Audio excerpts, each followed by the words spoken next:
this. I don't want to ruin it with my coloring. So, tell me, Yes. you're here now at Comic-Con. What's it like kind of bringing this back to this world, to these people, these fans, many of which who've lived it and are generational at this point too?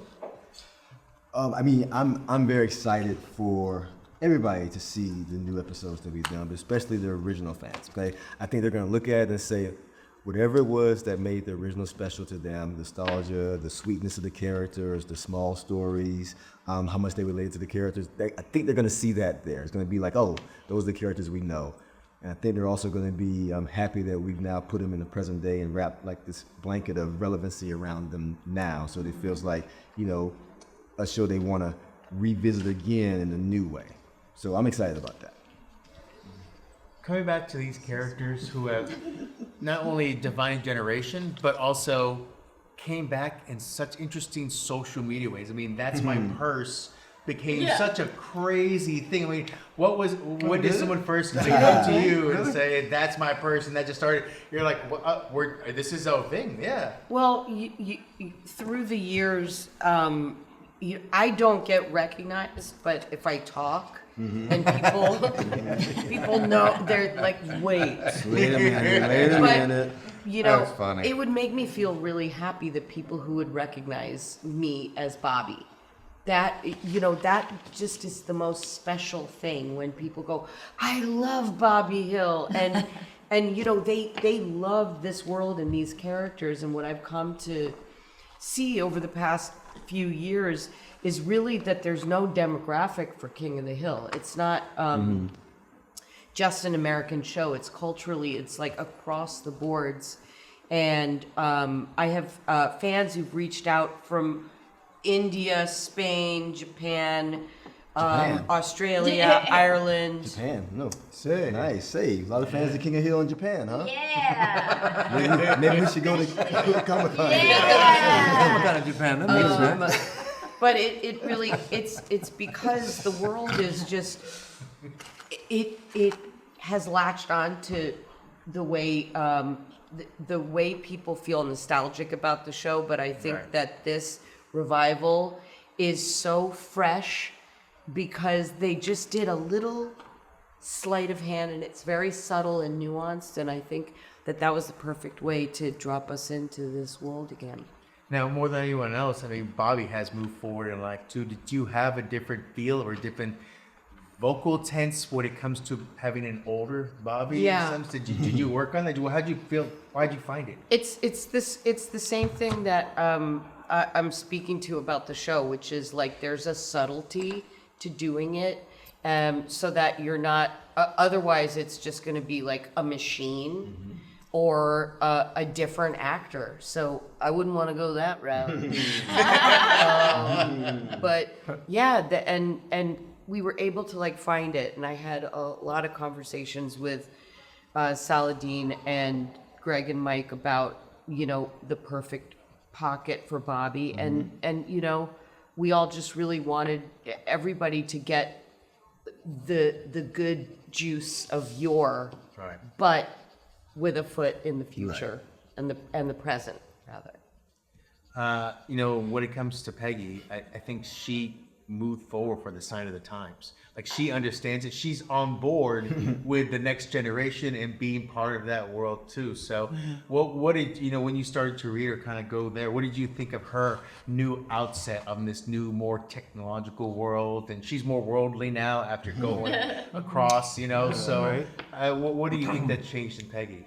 I mean, I think there's two things at play. One is, if you go back and watch the 5 million episodes we've already done, that she is kind of a, you know, she likes hopping into bed with her husband. You know, she likes surprises, and she likes romance, and she likes getting all the attention.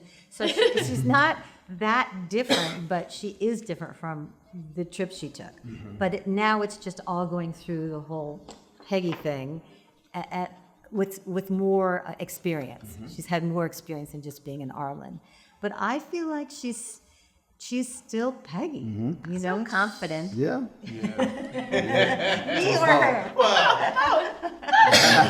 Well, speaking of Connie, there's confidence there too, right? So tell me about her confidence now. Oh, she's really grown into herself, I think. She, coming from being kind of reserved and shy and a little bit invisible and just going along with everything to really finding her voice and being more her own person now, which is exactly what you want for someone in their 20s. Yeah. So now we look to Dale, and Cotton will always be in my heart too, by the way. It's always in my heart, that guy. He is someone who doesn't necessarily like that word or the feel of the time moving forward. Like he likes certain things and certain ways of the world too. Dale. Dale, yeah. So, what was your idea or your thoughts when you're moving forward with these I think Dale doesn't mind the world moving forward. He just wants to know who's pushing it forward. Exactly. And depending on the day, he has different theories.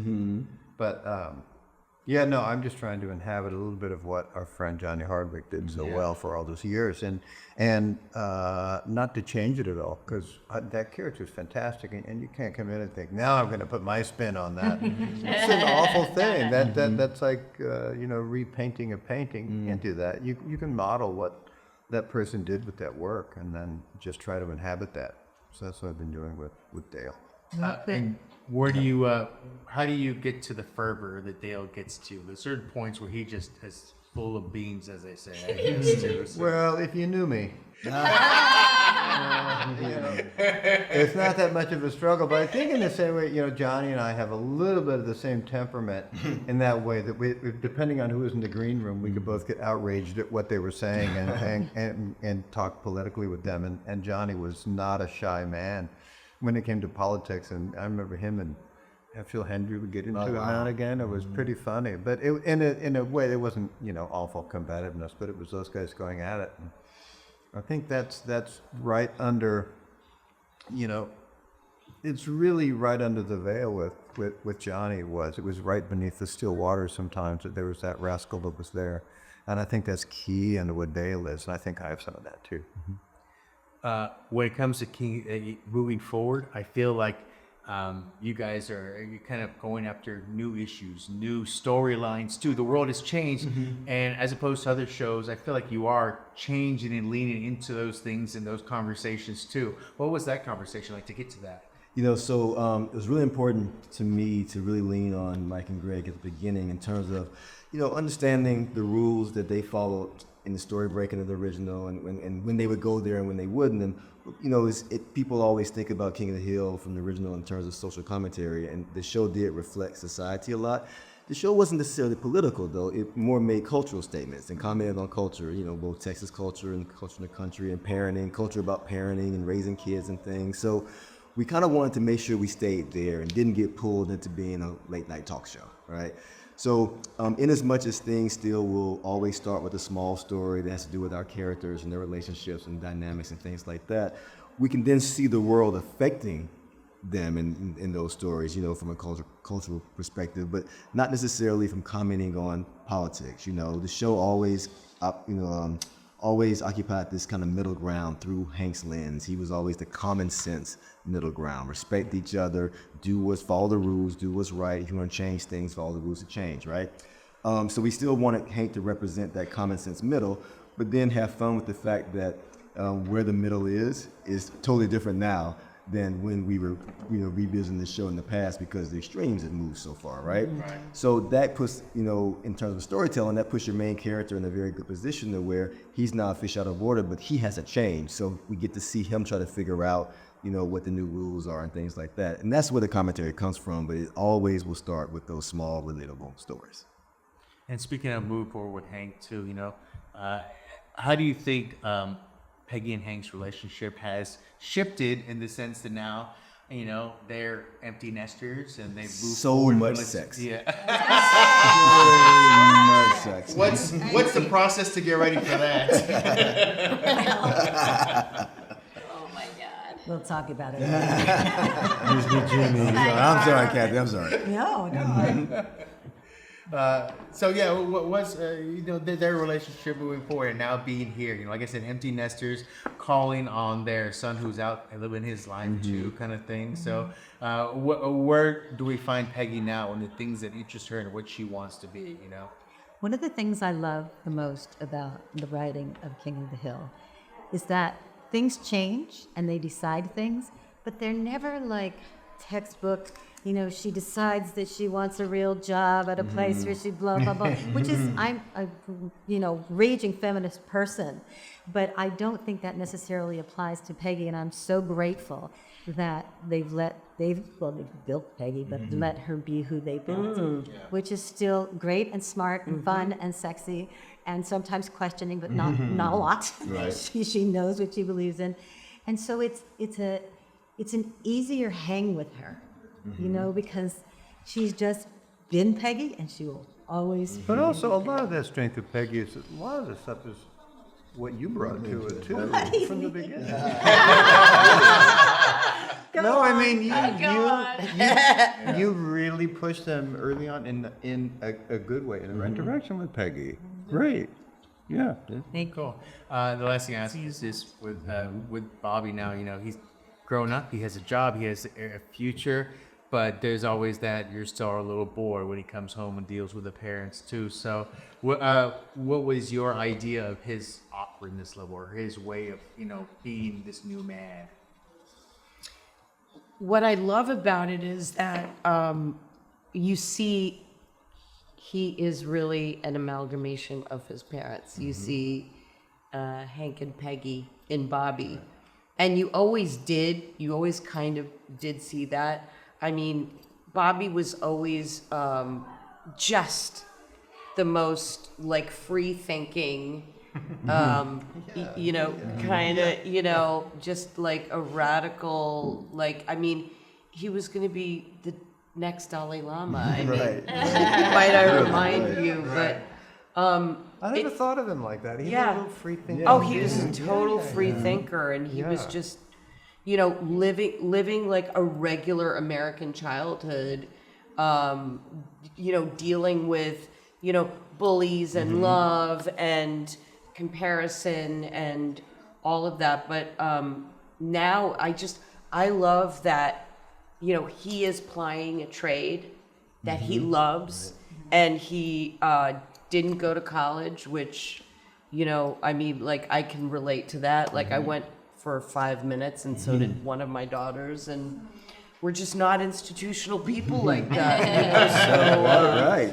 Yeah. I get it. Yeah. Well, I have to let you go, but just show us whatever you got done. I know we're short on time here. Oh, I think we no. really have a question on this one. He's There should be a lot of free thinking going on there. free too, thinking, so- yeah. He's a real artist. You just- might- that's worth something. Yeah, especially if he signs Is that a Pollock? Is that what that is? Or- No, this is a Huss. Is it original? Original That's original. Yeah, Very cool. And we just kind of did a little bit. Although you did a little bit here and there. I'm too embarrassed. I really don't. I got you. That's very good. That's a good one. Her shading is so good. That's great. It's his gentle tale. His pastels, his summer pastels. I did something really outside of the box. Where Bobby is, I wrote Bobby. That's pretty good. You know what? Branding is important in this world too. So and you got a little bit to just hear it. I was trying to make statements about whether or not Crayola has created colors that match people's skin tones. So. I got you. I have the 96 as well, like so it. maybe something's in there. I didn't find any Oh, blacks in here. Did wow. you take out all the blacks? The most I could find was shadow. I think some of the problem is we have these, and throughout the day, stuff starts to break. People Ah, are yeah. hard and how much I'm like taking them out and going out too. I so remember. that's the way it is. But I want to thank you for coming, coloring. Thank with us. you So it's very not the end much. result; it's just the relaxation and kind of Yeah. fun of it too. Yeah. So thank you for coloring with us, and I Thank hope you. you enjoy Comic-Con. Thank They you. absolutely love you, and like I said, this is generational now, and so Good. so much of them are passing this along too. And so thank you for great. making Thank fun you. stories and carrying on. Thank you. Thank Thank you. you. Have a great day. Thank you.